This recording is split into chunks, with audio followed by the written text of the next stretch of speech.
Buenos días a todos y a todas, agradecemos su gentil espera. En nombre de OLADE y de la Plataforma del Conocimiento Expertos en Red, agradecemos su participación en este webinar relacionado con la red temática hidrocarburos, donde abordaremos el tema la explotación de shale y el medio ambiente. Lecciones de política para América Latina. Título del informe publicado por la CAF en marzo de este año, realizado por Lisa Vicidi, directora del Programa de Energía, Cambio Climático e Industrias Extractivas del Diálogo Interamericano. Lisa Vicidi es la directora del Programa de Energía, Cambio Climático e Industrias Extractivas del Diálogo Interamericano, especialista en energía de América Latina. Vicidi ha escrito numerosos informes y artículos sobre políticas y regulaciones energéticas, mercados de gas y petróleo, cambio climático, impactos sociales y ambientales del desarrollo de recursos naturales y geopolítica de energía, entre otros temas. Sus artículos han sido publicados en el Financial Times, Foreign Policy, El Tiempo, el Miami Herald, el Houston Chronicle, el Harvard Review de América Latina y Foreign Affairs. Vicidi se presenta frecuentemente en conferencias y paneles a lo largo de los Estados Unidos y de América Latina. Anteriormente fue líder del equipo de América Latina y jefe de la oficina de Nueva York del Energy Intelligence Group y gerente para la práctica de energía de Deloitte. También se ha desempeñado como directora de Entre Mundos, una organización sin fines de lucro con sede en Quetzaltenango, Guatemala. Vicidi tiene una licenciatura en Historia por la Universidad George Washington y la Universidad de Barcelona. También realizó una maestría en estudios latinoamericanos con un enfoque en el desarrollo económico y las políticas públicas de la Universidad de Nueva York. Es necesario recordar a todos los participantes que podrán hacer preguntas a la presentadora a través del chat con un mensaje dirigido a todos los asistentes y estas serán respondidas una vez finalizada la presentación. Pedimos, por favor, mantener sus micrófonos apagados con el fin de que no exista interferencia durante el desarrollo de este webinar. Además, les recordamos que este webinar está siendo grabado y estará disponible en la página de la red en los próximos días, así como en el canal YouTube Expertos en Red. Aclaramos que las opiniones expresadas en esta sesión son de responsabilidad exclusiva de la presentadora. Para dar inicio al webinar de hoy, damos la más cordial bienvenida a Lisa Vicidi. Muchas gracias por estar con nosotros, Lisa. Adelante. Muchas gracias, Marisol. Gracias a OLAE y Expertos en Red por la invitación. Hoy, como mencionaste, voy a resumir un poco este estudio que hicimos sobre temas de medio ambiente en el desarrollo de shale en América Latina. Solo quiero mencionar que estas ideas no son necesariamente las de la CAF. Ellos apoyaron el proyecto, pero fue un estudio independiente que realicé con Jed Bailey, que es un experto en estos temas. Y ahora voy a pasar a mi presentación.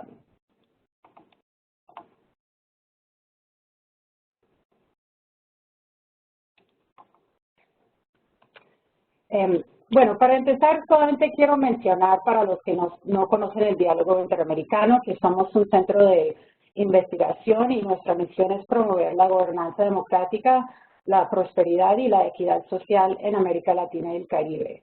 Y nosotros analizamos temas de políticas públicas en muchos temas, desde educación hasta relaciones interamericanas. Yo, como mencionó Marisol, soy la directora del Programa de Energía, Cambio Climático e Industrias Extractivas y nosotros buscamos mejorar la comprensión de temas de política energética en la región y formar debates de política sobre inversión y desarrollo sostenible. Y este estudio lo hicimos porque primero vimos que en muchos países en Latinoamérica hay grandes recursos de shale y hay interés en desarrollarlos. Y principalmente el interés está en Argentina, México y Colombia. Entonces, estos son los países que hemos mencionado en el estudio. Por ejemplo, el nuevo gobierno de Argentina argentino ha prometido incrementar las inversiones en la formación de shale en Vaca Muerta. En México se espera que subaste sus bloques de shale después de marzo del próximo año, cuando piensan terminar las regulaciones ambientales.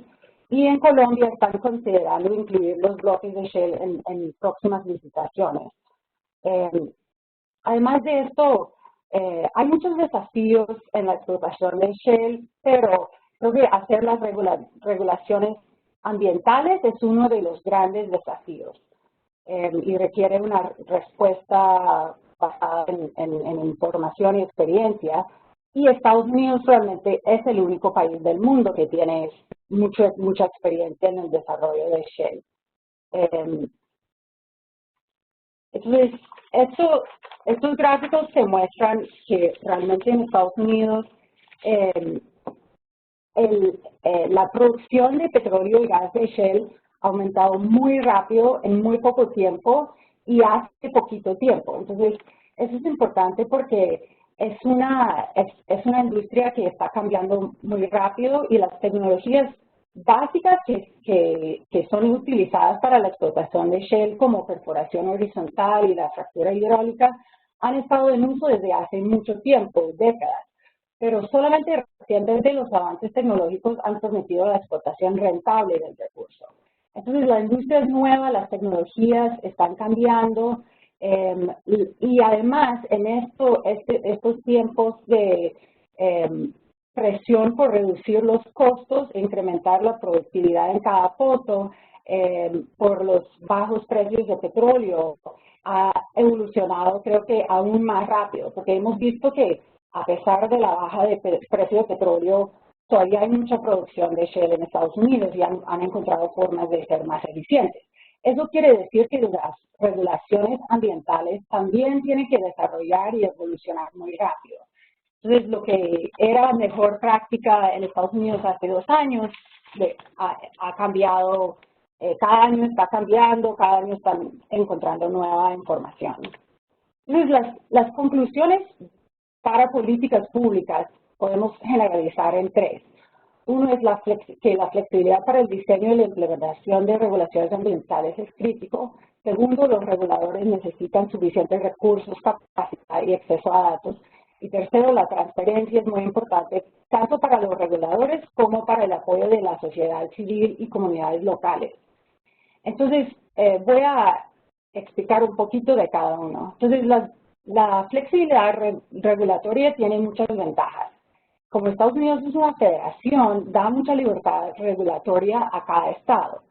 Entonces, esa flexibilidad es particularmente importante para la explotación de shale porque los pozos son perforados más rápido que con tecnologías convencionales y también está muy disperso en diferentes partes de Estados Unidos.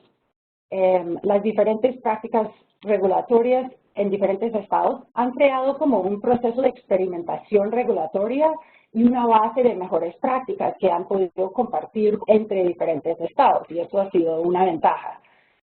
También ha dado la posibilidad de que los gobiernos locales pueden responder a las preferencias de las mayorías dentro de cada estado.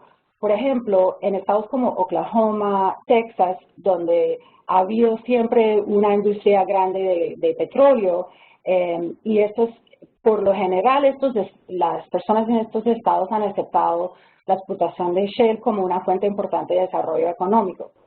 En cambio, en estados como Nueva York han prohibido completamente la fractura hidráulica por demandas ambientales. Entonces, hay mucha variación. Pero la flexibilidad regulatoria también tiene desventajas. Por ejemplo, es mucho más engorroso para la industria navegar entre regulaciones estatales y federales y siempre hay necesidad de tener algunas regulaciones mínimos estándares para el país a nivel federal. Entonces, creo que para Latinoamérica las lecciones que podemos sacar de eso es que debe haber cierto grado de flexibilidad para el diseño y la implementación de las regulaciones ambientales y para crear un sistema regulatorio guiado por gobiernos locales hay que desarrollar la capacidad para reguladores locales y una estrategia para atraer personal técnico adecuado. Y esto yo creo que es muy difícil en muchos países de Latinoamérica tener reguladores locales realmente con capacidad, con recursos. Eso es un reto. Pero también todos los países deberían establecer estándares ambientales mínimos para la explotación de shale. Y dentro del tema de transparencia, es importante compartir la información entre gobiernos estatales y de nivel central, también con la industria y la sociedad. Entonces, en Estados Unidos han mejorado mucho la transparencia y la coordinación entre diferentes entidades. Y también eso ha ayudado a construir confianza por parte del público. Y también para clarificar cuáles son realmente los riesgos ambientales y dónde necesitamos más información y no entendemos muy bien los riesgos. El incremento en transparencia debe ser equilibrado con protección de derechos de propiedad intelectual. Entonces, para Latinoamérica, las lecciones son que uno podrían introducir requisitos para revelar los fluidos del fracking, porque esto es algo que mucha gente en comunidades quiere saber qué están usando. Deben tener requisitos y publicar datos de referencia sobre la calidad del agua, del aire y de la superficie terrestre. Los centros de investigación y organizaciones no gubernamentales en la región pueden ayudar a difundir las mejores prácticas y hacer vínculos internacionales. Y un mayor alcance al público y la educación será necesario particularmente en regiones donde no ha habido mucha experiencia en la industria de hidrocarburos.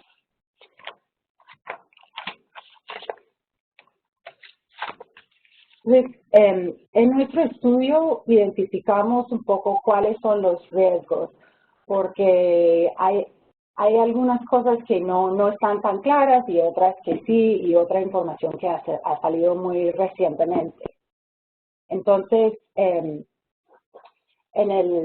hay varias leyes federales en Estados Unidos que gobiernan el impacto ambiental de la explotación de petróleo y gas. Y estas leyes existieron antes de que empezaran a producir shale en grandes cantidades y se han ido adoptando para responder a los desafíos específicos de la explotación de shale. Los más importantes son el Safe Drinking Water Act, que cubre agua subterránea y otras fuentes de agua potable, Clean Water Act, sobre agua, y Clean Air Act sobre el aire, que recientemente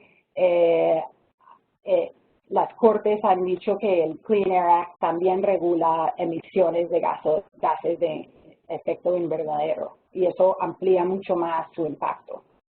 Estas leyes son aplicadas a nivel federal por la Environmental Protection Agency, la EPA, y a nivel estatal de diferentes agencias. Y cada estado tiene también sus regulaciones. Dentro de agua, la explotación de shale puede poner en riesgo recursos de agua por la disposición inadecuada de los residuos líquidos, la contaminación de acuíferos subterráneos, el derrame de químicos de petróleo en ríos o otras fuentes de agua y escasez de agua. La explotación de shale puede poner,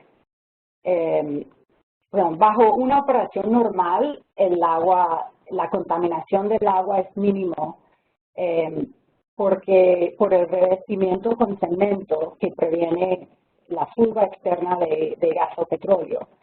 Entonces, la experiencia de Estados Unidos muestra que la EPA tiene que supervisar todo con estándares mínimos de nivel federal, y los estados tienen sus requisitos también. La EPA exige a los operadores que inviertan la mezcla líquida residual en los pozos de desecho, prohibiendo su descarga en agua de superficie.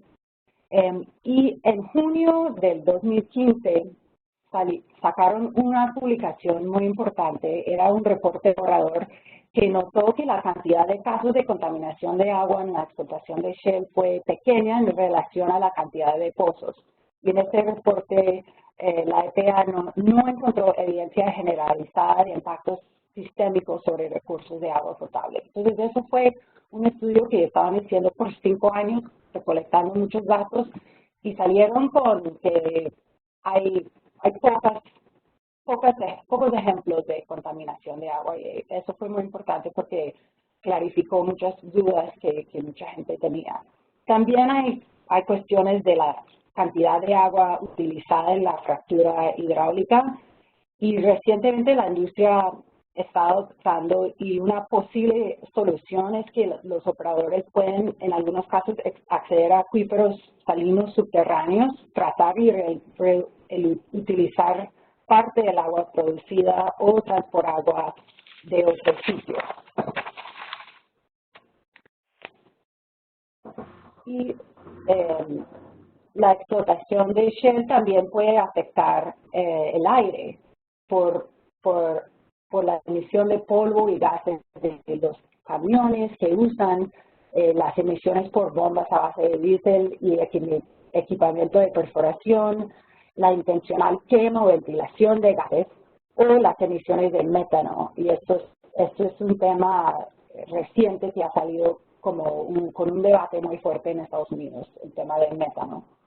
Entonces, esta contaminación es similar a cualquier industria, pero el mayor impacto social proviene del rápido incremento en las actividades de Shell en áreas que tradicionalmente no han visto explotación de petróleo y gas. Y a nivel global, la mayor preocupación es la emisión de metano, que es un potente gas de efecto invernadero. Entonces, este año han salido con regulaciones que prohíben la fuga de metano en los pozos, y han hecho acuerdos con otros países también, como en Norteamérica, con Canadá y con México. Hace poquito dijeron que todos van a tratar de tener las mismas regulaciones para metano. Y esto no es solamente para Shell, pero los pozos de Shell pueden liberar alrededor de 230 veces más gas natural y compuestos orgánicos volátiles que los pozos tradicionales. Entonces, eso es muy importante para Shell. Y creen que esto es por el reflujo de la mezcla líquida del fracking y el auge de producción de gas que se da tras el proceso inicial de fractura hidráulica. Entonces, bajo el Clean Air Act, la EPA establece estándares por contaminantes del aire en general, incluyendo todos los diferentes contaminantes.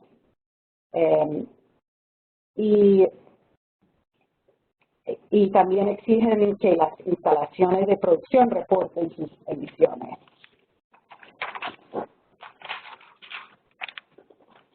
En tierra, la explotación de hidrocarburos de Shell puede afectar el ambiente y poblaciones de vida silvestre por el proceso de limpieza y preparación de la tierra, el aumento en actividad humana y tráfico, y también la explotación de Shell ha sido asociada con una creciente cantidad de terremotos.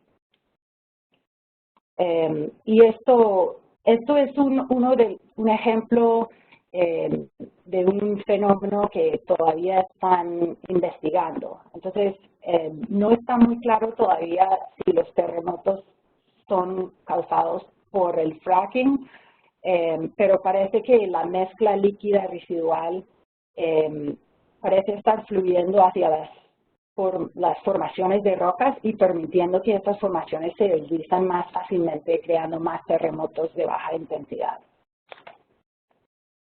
Varios estados han expandido los requisitos para el monitoreo, denuncia y control de la mezcla residual.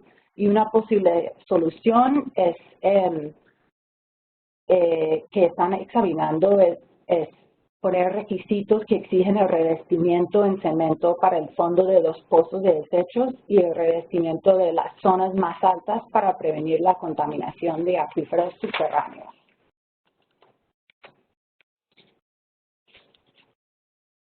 Eh, entonces, hemos hemos identificado 7 mejores prácticas para la explotación de Shell viniendo de la experiencia de Estados Unidos. Uno es la superposición de jurisdicciones federales y estatales genera beneficios y inconvenientes. Entonces, por un lado, permite que las prioridades y circunstancias locales tengan un mayor rol en la política ambiental, pero por otro lado puede resultar en un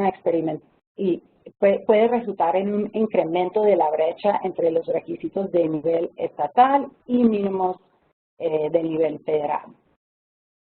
2, las regulaciones ambientales deben equilibrar riesgos y beneficios. Muchas exenciones a leyes ambientales han ayudado a facilitar el desarrollo de la industria y han reducido los tiempos y costos del cumplimiento ambiental, pero también limitan la habilidad de monitoreo y cumplimiento de estándares ambientales de la EPA. La velocidad de los procesos de fractura también puede dificultar la inspección de pozos durante la perforación inicial. 3, la información rápida sobre actividades de explotación y datos de referencia son críticos. Entonces, en Estados Unidos, Shell es muy dispersa por todo el país, en muchos casos en zonas muy alejadas, y el desarrollo ha sido muy rápido. Entonces, ha sido difícil para los reguladores identificar incluso la ubicación de nuevos pozos. Y datos inadecuados dificultan el monitoreo y la aplicación de las regulaciones. Entonces es importante proveer información. Por ejemplo, hay un grupo en Estados Unidos que se llama Frac Focus y tiene un registro de divulgación de químicos de fractura hidráulica. Y eso ayuda a proveer información para los reguladores y para los ciudadanos. 4, la comunicación continua es necesaria. Entonces, hay otros grupos como Stronger, que es un grupo sin fines de lucro que provee regulaciones ambientales a nivel estatal mediante la publicación de guías con las mejores prácticas. Y hace auditorías sobre regulaciones estatales para identificar brechas. 5, debe haber un equilibrio entre los requisitos de información y la confidencialidad. Entonces, por ejemplo, hay un debate sobre si deberían difundir información de cuál es la mezcla química de los fluidos de fracking de cada empresa. Eso puede ser un tema sensible y el argumento de las empresas ha sido que esto es información sensible y no se puede difundir al público, pero el público está reclamando tener esa información. Entonces, hay una forma voluntaria de dar esta información y yo creo que entre más información da la industria, mejor va a ir porque va a tener más confianza y información. 6, la difusión pública y la educación sobre los riesgos de la explotación del shale son importantes. Entonces, eso particularmente en áreas donde no tienen industria petrolera. Y en Estados Unidos el caso es distinto porque los recursos del subsuelo son propiedad de propietarios privados en lugar del Estado. Entonces, ha habido tensiones entre los propietarios que aprueban la perforación en su propiedad y las comunidades que están opuestas por motivos ambientales. Y finalmente, los reguladores tienen que atraer profesionales con experiencia y mano de obra capacitada.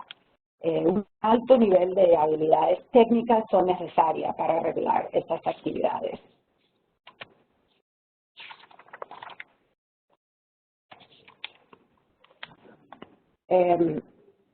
Dentro de América Latina hay muchos países, todas las Américas, hay muchos países que tienen grandes recursos o se cree que tienen grandes recursos de shale.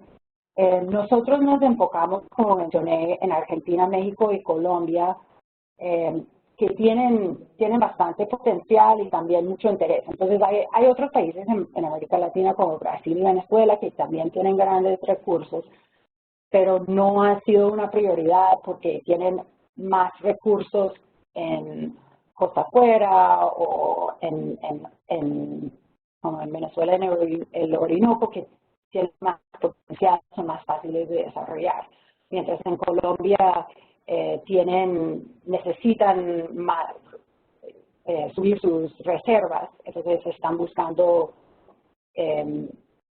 petróleo no convencional y todo lo posible para encontrar nuevas fuentes de petróleo. Y los países de Latinoamérica tienen diferencias con Estados Unidos y creo que los más importantes son, primero, que las políticas ambientales por lo general son más centralizadas en Latinoamérica que en Estados Unidos. Segundo, que tienen compañías estatales que dominan las actividades. Eso no tienes en Estados Unidos. Y que las leyes que otorgan recursos subterráneos al Estado y no son propiedad de los privados. Pero, sin embargo, hay muchas lecciones que pueden ser interesantes para estos países. Entonces, voy a mencionar brevemente lo que hemos visto en estos tres países.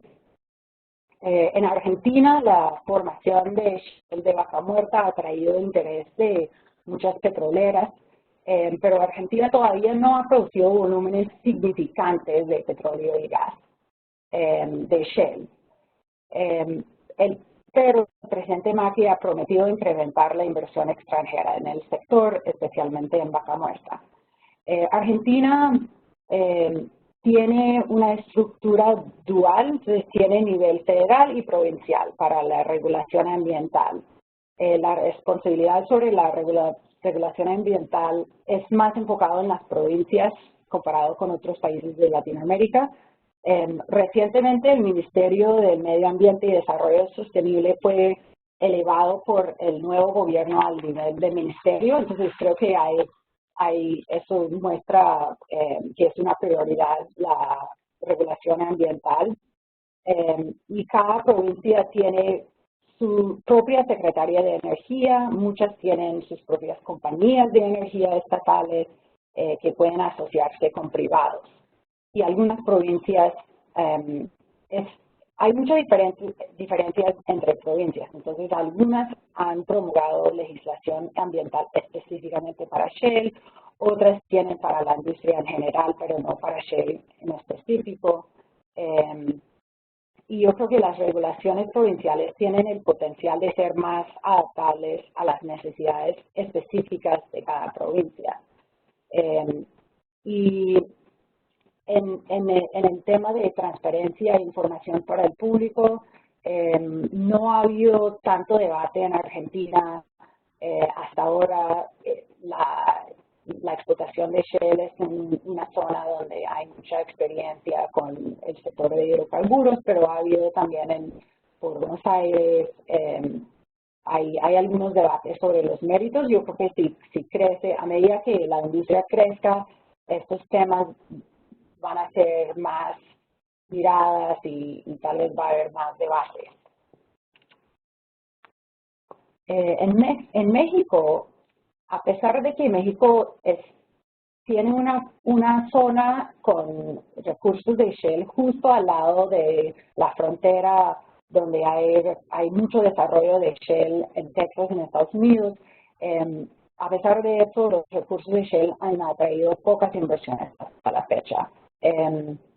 Y antes de 2013 no fue posible para los privados desarrollar petróleo y gas en Colombia, en México, antes de la reforma energética. Ahora es posible, pero yo creo que con los precios de petróleo más bajos han extendido un poco el tiempo para las rondas. Entonces, la ronda de Shell va a ser la última y hace poquito dijo el gobierno que en marzo van a sacar las regulaciones ambientales y después de eso finalmente van a licitar estos áreas y vamos a ver qué tanto interés hay. Pero las regulaciones ambientales de México para las actividades de hidrocarburos están pasando por cambios importantes. La reforma energética también trata temas de regulaciones ambientales y Semarnat, la Secretaría de Medio Ambiente, es responsable por la protección ambiental, pero han construido hace poquito una nueva agencia, la Agencia de Seguridad, Energía y Ambiente, ASEA, que supervisa permisos y cumplimientos para hidrocarburos.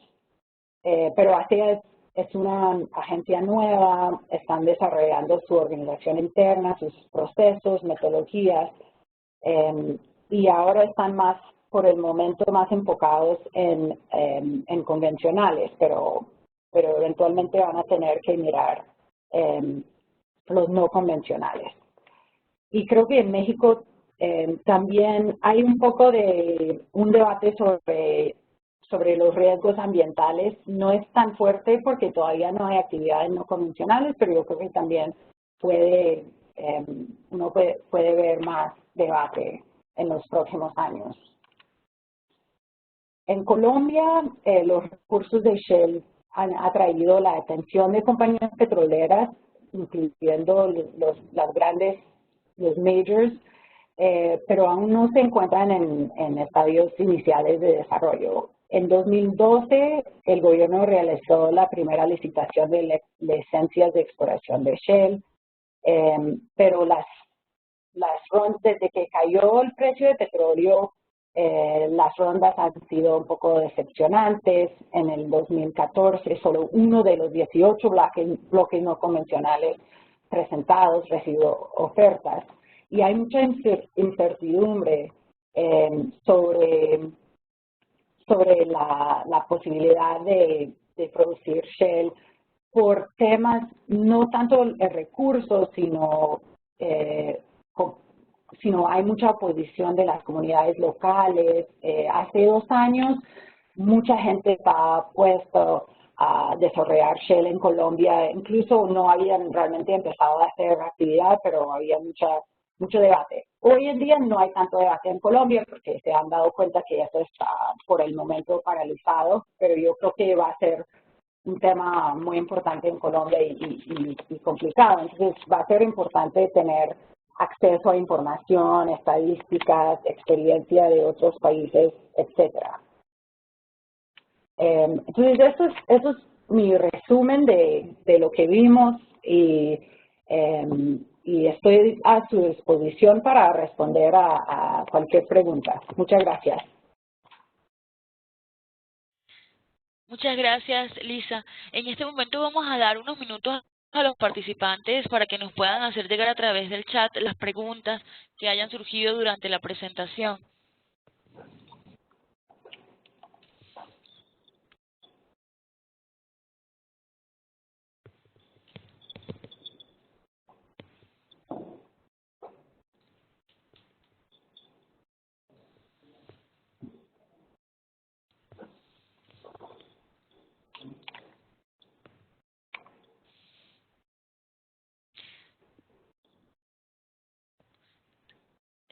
Lisa, una de las primeras preguntas podría ser, ¿cuáles serían las diferencias principales que se han encontrado entre la producción, entre los riesgos ambientales que hay entre la producción de crudo convencional y la producción de crudo de shale oil? ¿Cuáles son las diferencias ambientales? Sí.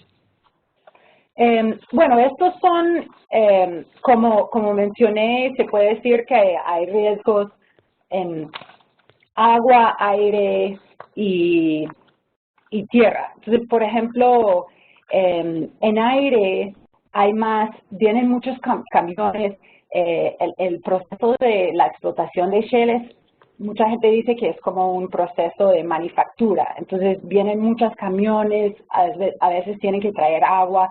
Entonces, eso en sí puede crear mucha polución al aire y también las emisiones de metano, que también hay en explotación convencional, pero los niveles son mucho más altos en el nivel con la producción de Shell. Entonces, metano es otro. También usa más agua para la fractura hidráulica que se usa en procesos convencionales. La pregunta, lo de los terremotos es algo que no está muy claro si necesariamente es más proveniente con Shell o si es con cualquier proceso. Entonces, eso creo que no podríamos decir por ahora y todavía está siendo estudiado. Pero lo otro en tierra es que todo el proceso muchas veces tienen que crear calles de acceso, vías, y eso puede pasar en convencional también, pero creo que el impacto es menos, porque hay menos camiones, menos actividad para acceder al pozo. Ya, muchas gracias. Tenemos una pregunta de Esmeralda. ¿Hay algún estudio impreso con las impresiones expuestas? Sería recordarle que esto se publicó, ¿no? Este informe. Sí, esto se publicó en marzo de este año, entonces lo tenemos en inglés y español en nuestra página web, que no está aquí, pero si vas al diálogo, thedialogue.org, encuentras, puedes buscar, o si pones como el nombre que está en el título, la explotación de Shell y medio ambiente y lecciones de política para América Latina, que sale en Google. Gracias, Lisa. Tenemos otra pregunta de John Nelson. Frente al uso del agua, ¿qué experiencias se tienen internacionalmente en el uso de aguas lluvias residuales provenientes de otros campos petroleros o de municipalidades? No, ¿me puedes repetir? Sí, me imagino que la pregunta es, frente al uso del agua, me imagino que para hacer el fracking, ¿qué experiencia se tiene internacionalmente en el uso de aguas lluvias o residuales provenientes de otros campos o de municipalidades? O sea, ¿sería posible usar este tipo de agua en el proceso? Sí, sí, la idea es como ver cómo se puede usar otras fuentes de agua para reciclar el agua. Lo que nosotros vimos en nuestra investigación es que hay casos de hacer acuíferos salinos subterráneos, tratar de utilizar parte del agua producida o transportar agua de otros sitios. Entonces, me imagino que también de lluvias, pero no sé específicamente de un caso. Esmeralda Ibar nos pregunta, ¿están trabajando con alguna universidad o institución gubernamental o asociación civil en México? Para este estudio hablamos con expertos y mucha gente en México y hemos trabajado con las universidades. No tenemos como un proyecto para eso después del informe por el momento, pero trabajamos con varias ONGs de México sobre Shell, también sobre otros temas de energía y de medio ambiente. Creo que en el informe tenemos también en las referencias, dice como algunos ejemplos de con quienes hablamos. Yo sé que hay organizaciones y universidades ya trabajando en eso, pero yo creo que hay mucho menos que en Estados Unidos. Entonces, podría haber más y podrían trabajar juntos entre diferentes países. Tenemos otra pregunta de Ramiro Medina. ¿Qué tendencia se espera en la transparencia por parte de las empresas explotadoras a declarar los químicos que utilizan y las técnicas de mitigación? Al momento es insuficiente. Perdón. Yo creo que entre más información pueden dar, mejor. Y hace unos años nadie estaba dando información de los fluidos del fracking y ahora se ha vuelto más común. Entonces, todavía hay muchas compañías que no dan la información o no la dan completa. Entonces, yo creo que todavía podrían mejorar la transparencia de los químicos. Esto en específico es donde más debate hay. Entonces, yo creo que todavía falta para ser más transparentes. Cecilia Floco nos comenta, muchas gracias Lisa, ¿cuáles serían tus recomendaciones para incrementar la transparencia y responsabilidad ambiental y social de parte de empresas y Estados? Yo creo que, por ejemplo, en muchos países en Latinoamérica no tienen una base de datos con tú puedes tener una base de datos que te muestra dónde están perforando los pozos, cuáles son los químicos que están usando. También una cosa muy importante es tener una base. Entonces, tú no puedes medir cuánto aumentó la contaminación si no tienes la base donde empezar. Entonces, eso es algo que no todos los países tienen. Entonces, deberían empezar con buena medida de calidad de aire en todos los sitios donde van a perforar pozos, de calidad de agua, etcétera, y para poder comparar años después si ha habido contaminación o no, y para ir monitoreando para evitar problemas. Yo creo que eso dentro de transparencia es de las cosas más importantes que no se están haciendo en toda la América Latina. Y creo que en Estados Unidos ha habido muchos grupos sin fines de lucro o no gubernamentales que han ayudado a proveer información de las compañías para el gobierno. Entonces, hay un rol muy importante para ese sector, porque los gobiernos no siempre tienen la capacidad para colectar toda la información, no siempre tienen, los grupos no gubernamentales ponen mucha presión sobre los reguladores, sobre las compañías para dar información. Entonces, yo creo que estas tres entidades trabajan juntos y eso crea como más transparencia y más como compartir información y creo que eso ha ayudado mucho y fue un proceso que se ha evolucionado en Estados Unidos, pero creo que es la mejor forma y habría que hacer esto en otros países también. Gracias, Lisa. Una última pregunta de John Nelson. En Colombia se exige inyectar las aguas de flowback con niveles altos de NOR. Si parte del agua queda en la formación cerca del 70% y la otra se inyecta 30%, ¿se estaría generando un desbalance hídrico local que induzca escasez de recurso hídrico?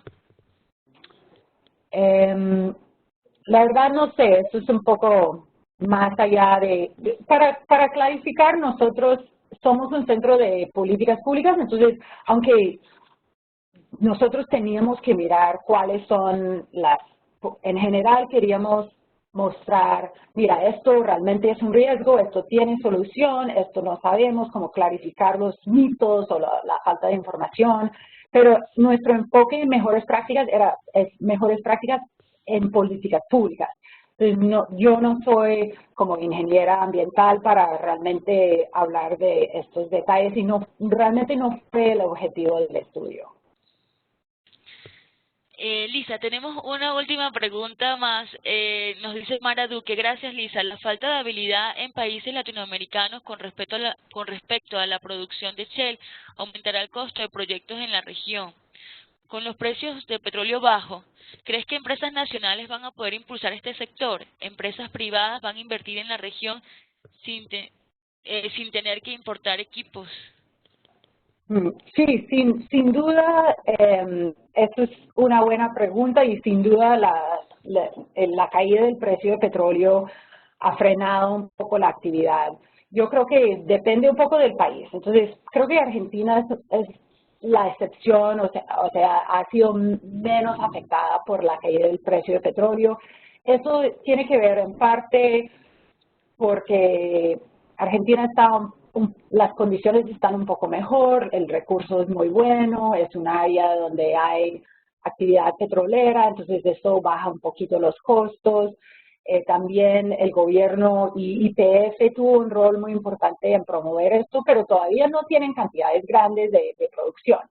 Entonces, inclusive para Argentina es más difícil. Y además, por el momento, Argentina, los precios de petróleo para los productores no son de mercado, están un poco más altos y el gobierno quiere alinear los precios que da el productor con el mercado internacional, pero por el momento no lo quieren hacer porque puede haber mucho desempleo en el sector petrolero.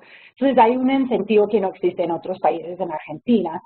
En los otros, en Colombia y México, va- veremos qué pasa el próximo año en México si licitan estas áreas, pero yo creo que va a haber, hay posibilidades de inversión en México, como está cerca de la parte de Estados Unidos, hay muchas compañías pequeñas en Estados Unidos que podrían invertir. Pero los costos sí son demasiado altos, son mucho más altos los costos en otros países que en Estados Unidos. En Colombia yo creo que esto por el momento está completamente frenado, porque Colombia simplemente no tiene las condiciones para hacer esto, ni económicamente, y con temas sociales. Yo creo que eso no va a pasar por un rato. Pero también, como mencioné al principio, la tecnología está desarrollando muy rápido y nadie pensaba que iban a poder en Estados Unidos continuar produciendo tanto petróleo con la caída de precio y vieron que la eficiencia, lo que sacan por pozo ha aumentado mucho. El rig count, que no sé cómo se dice en español, la cuenta de taladros no ha bajado, ha bajado mucho y siguen produciendo mucho. Entonces yo creo que estos avances tecnológicos también eventualmente podrían llegar a Latinoamérica, pero los costos tienen que bajar un poco en estos países porque siguen siendo más altos que en Estados Unidos. Muchas gracias, Lisa. Muchas gracias por tu participación y tu tiempo en el día de hoy. Ha sido un gusto para Expertos en Red OLADE contar con usted y queda cordialmente invitada para utilizar nuevamente la ventana de Expertos en Red para compartir información de temas energéticos en Latinoamérica y el Caribe. Excelente, muchísimas gracias por la oportunidad. Asimismo, agradecemos la participación de todos los miembros de nuestra comunidad de especialistas que se han conectado a este webinar de diferentes países de Latinoamérica y el Caribe. Mil gracias por su presencia en el día de hoy y esperamos seguir contando con ustedes en los próximos eventos que serán difundidos a través de nuestra página web y redes sociales de Expertos en Red. Muchas gracias.